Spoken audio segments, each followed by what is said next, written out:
कोरोनाच्या काळामध्ये आम्ही घरी जाऊन मुलांना शिकवू लागलो. शाळा बंद होत्या. मग एक प्रसंग असा आला की तो मुलगा मला म्हणाला की सर हे सगळं ठीक आहे, पण तुम्ही शिकवताय जाताय, मध्यान्ह भोजन कधी येणार आहे किंवा मला त्याची गरज आहे या तुमच्या शब्दांपेक्षाही. मग त्यातून गुरुजी नावाची कविता मी लिहिली.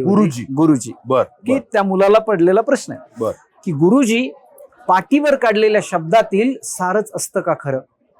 गुरुजी, पाठीवरती काढलेल्या शब्दातील सारच असतं का खरं? मग पुस्तकातल्या पाण्यात एकदा ढेकूळ भिजवून दाखवा बरं. फळ्यावर दाखवता येणारच नाही गुरुजी तुम्हाला ढेकळाचा काळा रंग.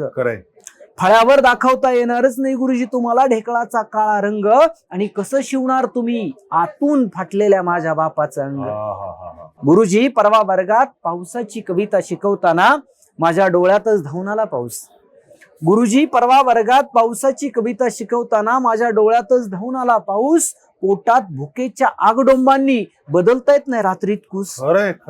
गुरुजी, दुपारच्या सुट्टीत मी डबल भात खातो आणि दिवसभराची भूक भागवतो.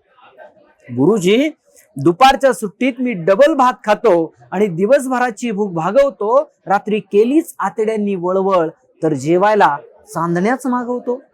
काहो गुरुजी, कुण्या कवीला म्हणे भाकरीत चंद्र दिसला. कुण्या कवीला म्हणे भाकरीत चंद्र दिसला. मग मला चांदण्यात भात का वाटू नये? अगदी खरं. मग मला चांदण्यात भात का वाटू नये? आणि माझ्या जेवणाचे हात चोरणारांचे आम्ही हात का छाटू नये? माझ्या जेवणाचे ताट चोरणारांचे आम्ही हात का छाटू नये? गुरुजी, पडक्या भिंतीला सावरता सावरता माझा बाप रोज ढासळतोय. पडक्या भिंतीला सावरता सावरता माझा बाप रोज ढासळतोय.